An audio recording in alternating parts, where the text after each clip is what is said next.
I never thought a quiet Tuesday at the Seaside Café would turn into the conversation that rewired my heart. My neighbor, yes, the man who always nods across the fence and fixes squeaky hinges without being asked, sat down across from me and spoke from a place so honest it felt like standing in a warm tide. I walked in for coffee. I walked out with the kind of truth that makes you see your life in a new light. You won't believe what I learned about him. And about myself. Before I start, I'd love to know where you're joining me from. Tell me in the comments which city you're watching us from. New York, Dallas, Phoenix, a small town by the water. I'm Kayla, I'm 45, and this is the kind of story that makes a person breathe a little deeper. The morning began with a gull's cry, and the hush of the tide dragging its lace across the sand. The Seaside Café sits on a corner where the road bends toward the pier, a squat blue building with a white trim like a sailor's collar. Inside, the air carried the sweet weight of cinnamon and the sharp comfort of fresh coffee. I went because the house felt a little too quiet, and I was losing an argument with my to-do list. The cafe knows how to hold a person without asking questions. Caleb was already there. He was by the window, the one with a view of the lifeguard stand, sunlight laid across his shoulders like a well-worn coat. Caleb is the kind of man who moves carefully, as if he's making sure the floor has a chance to prepare before he steps. He's my neighbor. Our porches face the same stretch of ocean, and we've lived a few yards apart for 2 years, long enough to swap spare eggs and weather predictions, not long enough to trade secrets. He glanced up, offered that familiar small nod, and I felt the twist in my stomach that comes when someone steady looks glad to see you. "You on a coffee rescue mission too?" he asked when I came near. His voice carries a low, easy gravel like a truck starting on a cool morning. "I'm considering coffee an act of public safety today," I said. "If I don't get a cup, someone's going to hear me sing in the cereal aisle again." He smiled, and the corners of his eyes made a roadmap. "Sit with me." I saved the good few. The table was crowded with little things, 2 napkins, a sugar packet folded like a paper crane, a tiny spiral notebook with a red elastic band. Caleb didn't usually carry anything that looked like it belonged in a classroom. I eased into the chair opposite him and tried not to stare at the notebook. Outside, a couple walking their dachshund let the little dog pause to bark at a wave, and the whole cafe chuckled as if we were a family at joke, only we understood. We talked about small things first. The wind had changed. The last storm had pushed seaweed into our cove. His truck was making a new sound that meant either a belt or the beginning of an argument with destiny. The cinnamon rolls came warm, frosting melting into soft rivers. I tore mine in half and pushed a piece toward him. He shook his head, then changed his mind, and took it with an almost boyish satisfaction. The ordinary kindness of sharing food eased us both. He cleared his throat. "Kayla," he said, and my name in his voice felt like a pebbled path. Solid, familiar, a little rough. "I asked you to sit because there's something I want to say. Been wanting to for a while, and I figured if I waited for the perfect minute, it'd never come." There it was, the small notebook, nudged toward me like a shy dog. I didn't touch it. Old habits kept me patient when a person needed time to arrange their courage. Outside, a wave flexed its shoulder and folded, hissing as it collapsed into foam. "I'm listening," I said. It surprised me how true that felt. I wasn't just waiting for my turn to speak. I wanted to listen like it mattered. "You know I'm not much for speeches," he said, "and I don't want to make your coffee heavy. But I've been doing a lot of thinking about how the past sneaks into your pockets, how you go walking around with it, thinking you're free, and then you reach in for your keys and pull out an old memory instead." I nodded. "My past has a way of ringing the doorbell around dinner time." He looked relieved. Yeah, that. When my brother got sick, I started carrying a notebook because the doctors threw new words at us every day. After he passed, I kept writing. Habit. Helps me get through the static. I write maybe 3 lines a morning, like listening to the ocean with a pencil. His thumb tapped the notebook's edge. He didn't blink much, and I could see he was holding a steady line. I know we're neighbors, he said. I know there's a fence there for a reason, and I respect it. But some mornings, I'll be honest, the thing that gets me off the porch is hearing you hum while you water your herbs. You hum like the world is fixable. I guess what I'm saying is, thank you. My cheeks warmed. It wasn't a flirt, not really. It was something more careful. I didn't know you could hear me, I said, and then laughed because of course he could. Our houses are close enough that a sneeze is a social event. I didn't know anyone liked it. I do it to calm myself down before emails. Sometimes, he said, I write down the song I think it is. I never get it right, but it helps. He paused, glanced toward the window, and then looked back at me with the kind of attention a person gives to the last line of a letter.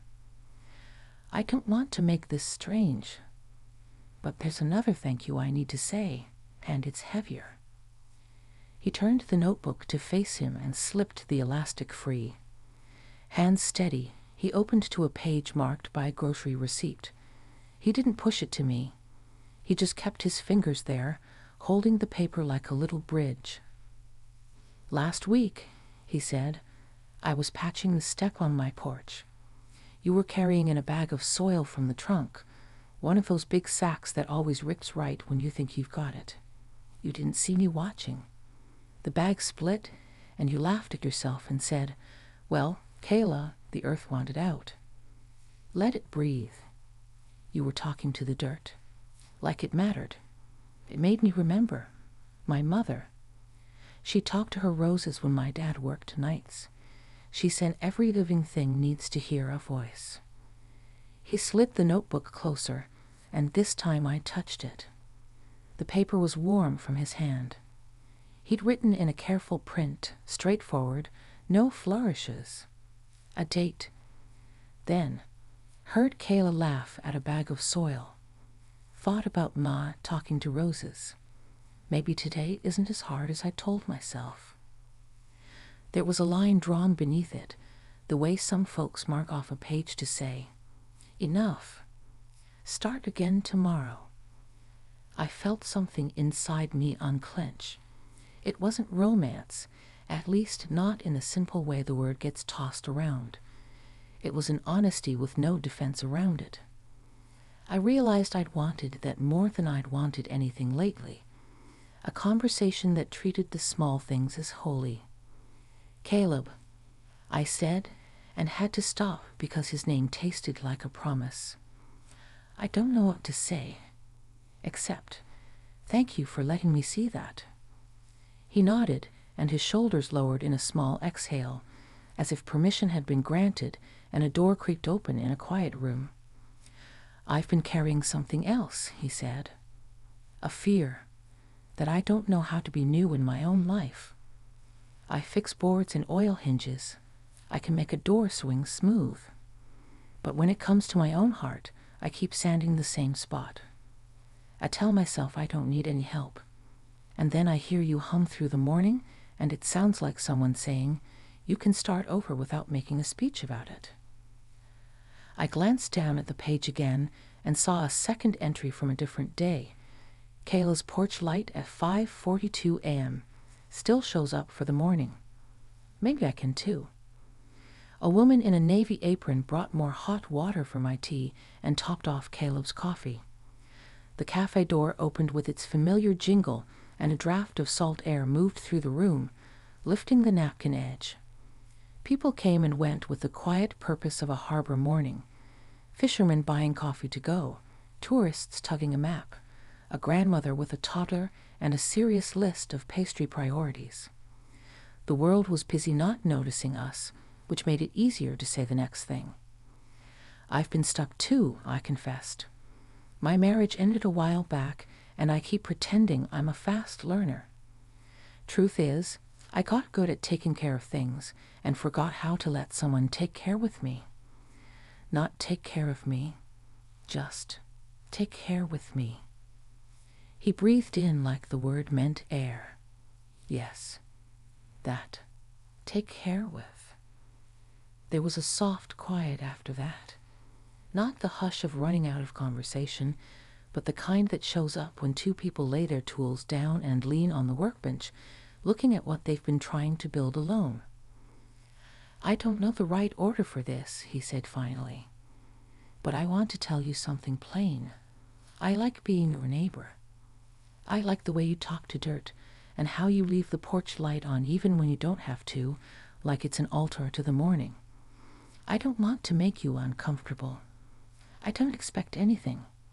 I just needed to say it with respect. If all that ever means is that we keep nodding over the fence and sharing cinnamon rolls sometimes, I'll count myself lucky. But if there's room in your life for a walk along the pier or a conversation that lasts past the first cup, I'd like that. No hurry, no pressure, just truth." He didn't look away or try to rescue me from the weight of deciding. He let the words sit between us like tidewater, clear and moving. The respect in that, letting me choose without crowding the choice, felt like a gift I'd forgotten to ask for. I surprised myself by reaching across the table. I put my hand on the notebook. Not his hand, not yet, because there are steps to these things and each step matters. And I said, "I'd like that too." We didn't make a big ceremony out of it. No grand vows, no nervous jokes. We just sat there with steam rising from our cups and the whole ocean breathing beyond the glass. After a while, he said, "I do this breathing thing when the old thoughts get loud. Learned it years back when I thought panic was a personality trait. 4 in, 4 hold, 6 out. Want to try with me?" I nodded. He watched my shoulders more than my face, making sure I was comfortable. We inhaled together, counted 4, held it just long enough for stillness to show up, then let it go slow. 6 counts feels like a small eternity when you're not used to it. By the 3rd round, the inside of the cafe seemed brighter.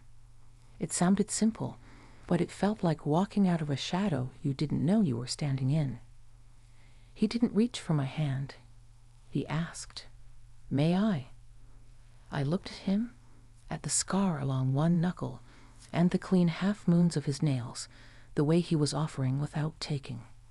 "Yes," I said, and set my hand palm up on the table. He placed his palm lightly against mine, not woven together, just resting. 2 people, the same table, the same tide murmuring its old story. The contact was small and kind and entirely consensual, like a porch light left on when you pull into the driveway late and tired. I felt the strangest mixture of safety and surprise. My heartbeat didn't race. It settled. The older I get, the more I value the difference. We let go when the waitress returned with a plate of sliced oranges she said were going lonely in the fridge. We thanked her. Caleb took the smallest wedge and made a joke about rationing sunshine.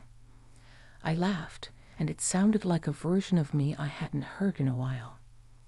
He paid the bill, not as a claim but as a courtesy, and asked if I wanted to walk to the pier. I did. Outside, the wind had a bite that promised summer was still doing its push-ups, but not ready to show off. Pelicans skimmed the surface like they were reading a line of text only they could see. We walked without rushing, talked about old trucks and good pie, about the teacher who taught him to measure twice, cut once, and the librarian who once slipped me a book after hours because she said it had been waiting for me. Every so often our arms would brush, accidental and then not accidental. When we reached the rail at the end of the pier, he took off his cap and grinned at the horizon like it had told him a joke. "I brought something to ask," he said, and his voice shifted into that careful register again. "There's a bench up by the bluff. I sit there sometimes at dusk. There's room for you if you ever want it. No schedule. I'll leave a note when I'm going, if that helps. I don't want to intrude. I just want the possibility open." Possibility. The word felt like a soft-edged stone in my pocket, solid and smooth. I thought of all the years I'd filled my calendar with obligations and left no space for what could happen if I allowed it. I imagined that bench, the way light changes when day rolls itself up like a towel and sets it aside. I imagined being seen without being hurried. "Yes," I said. "Let's try it. Slowly. Like people who know the ocean changes its mind every hour." He looked relieved in a way that made me care more for him. It's something to witness a strong person set down a weight you didn't know they had been carrying. We didn't make plans beyond that. We turned back toward the café, and on the way he told me about a broken hinge on my back gate he'd been meaning to fix, and I told him about a tomato plant that had gotten bold and was attempting to annex the rest of my garden. We parted at the corner where our street splits, with a small wave that felt like a promise of more conversations, not a debt. Back home, I stood on my porch a minute longer than usual, listening to the hush between waves. My herbs needed watering, and without thinking I hummed a little, something tuneless and bright and exactly right for a kitchen sink and a sun-warmed afternoon.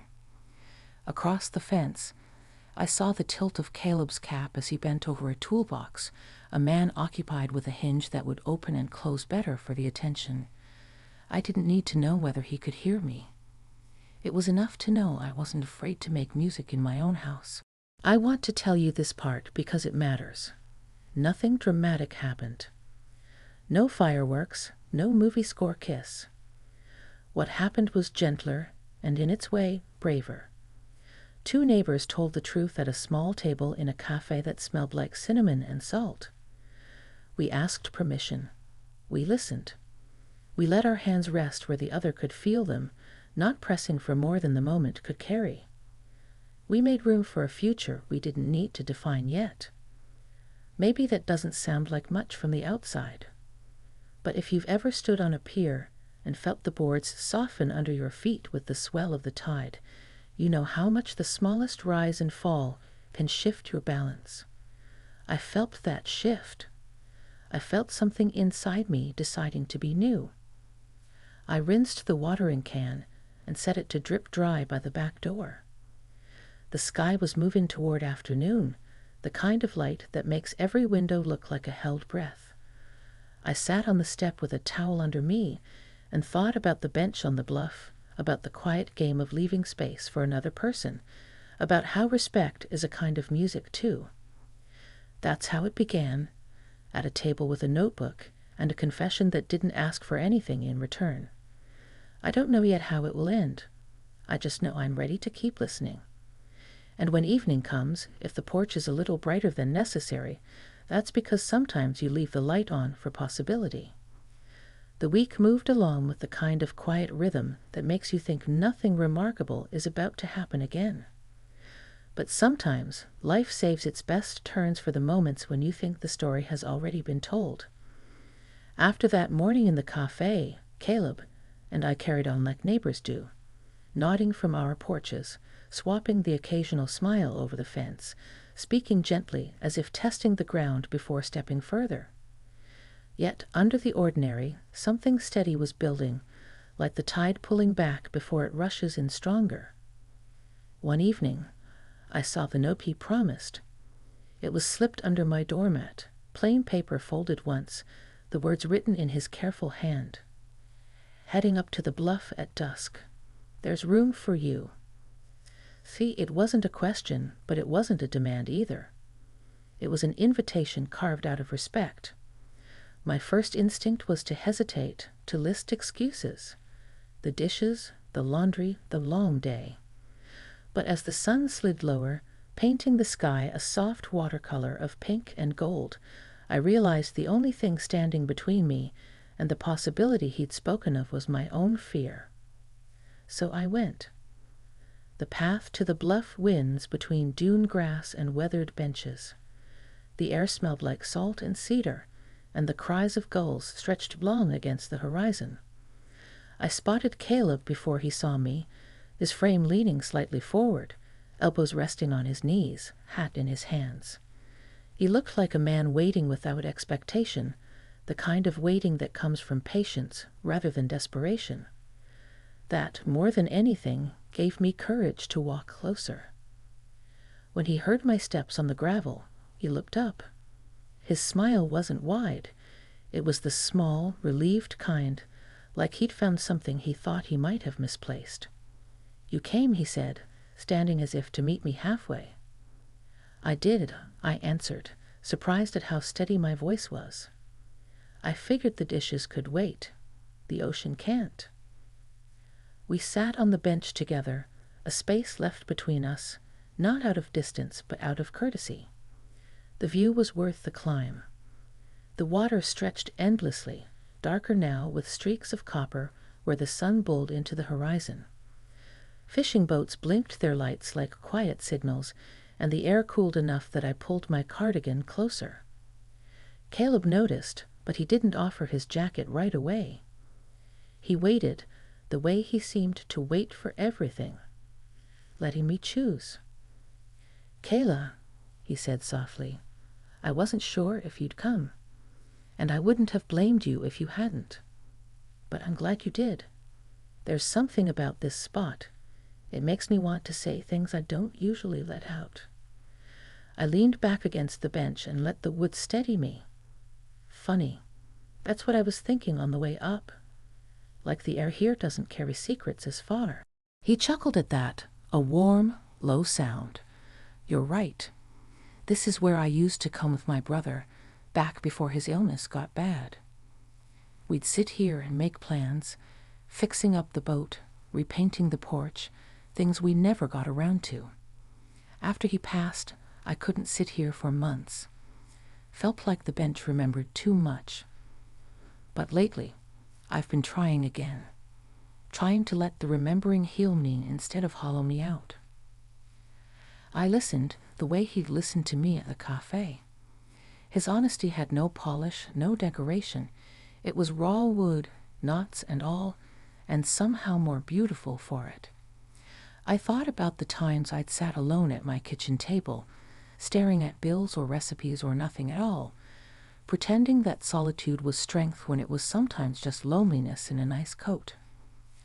"I know what you mean," I said. "After my marriage ended, I couldn't even sit in my own living room. The silence in there was too loud, so I'd wander the house, finding excuses to be in every other room. It took me a long time to sit down again without feeling like the walls were watching me." He turned to me then, eyes steady, and for a moment the world hushed. "Thank you for telling me that. It's hard to say out loud, isn't it? That sometimes we're just surviving the silence." I nodded. "It is, but it feels different here. Easier somehow." We watched the waves climb and fall, the kind of rhythm that reminded me of a heartbeat. Caleb finally shifted, pulling something from his pocket, a small seashell, smooth and white, its spiral perfect. He placed it gently on the bench between us. "I found this yesterday," he said. "Made me think about how things survive out here. Wind, waves, storms, yet somehow something this fragile ends up whole. Maybe that's us too." I touched the shell lightly with my fingertips. Maybe it is. There was a long quiet then, not heavy, but full. The kind of silence that felt like it was holding us, not punishing us. When Caleb finally reached across the space, he didn't take my hand. He brushed his fingers against mine, slow and deliberate, and then paused. His eyes asked the question his lips didn't need to. I turned my palm upward, just as I had in the cafe. He rested his hand in mine, gentle, steady, respectful. The contact was simple, but it was enough to feel the ground shift under me again, like the tide reminding me that change comes in cycles, not all at once. We stayed that way as the sun slid lower, talking in pieces, about favorite books, about childhood summers, about the way grief sneaks in on ordinary mornings. Each story we shared seemed to carve a little more space between us, not as a gap, but as a bridge. And for the first time in a long while, I didn't feel the need to hurry or define what this was. It was enough to sit, to listen, to be. When the last streak of orange slipped behind the horizon, Caleb stood and offered his arm. Not his hand, not a claim, just his arm, bent slightly, an old-fashioned gesture of courtesy. I slipped my hand through and felt the quiet strength of his presence beside me. We walked back down the path together, unhurried, the gravel crunching beneath our steps like punctuation marks to a story still being written. At my gate, we stopped. The porch light glowed softly, just as he'd noticed before. He looked at it, then at me, his expression thoughtful. "You know," he said, "that light of yours, it's not just for you. Sometimes it's the only thing on this street that makes the night feel less empty." I smiled, my throat tight with something I didn't want to swallow back. "Then I'll keep it on," I said, "for whoever needs it." He tipped his hat, a simple gesture with the weight of a promise. "Good night, Kayla." "Good night, Caleb." As I stepped inside and closed the door behind me, I realized something had shifted again. Not in a way that needed to be named or rushed, but in a way that let me breathe deeper. It wasn't about romance, not exactly. It was about respect, about being seen, about finding someone who knew how to sit with silence without trying to fix it. And maybe, just maybe, it was about leaving the light on for both of us.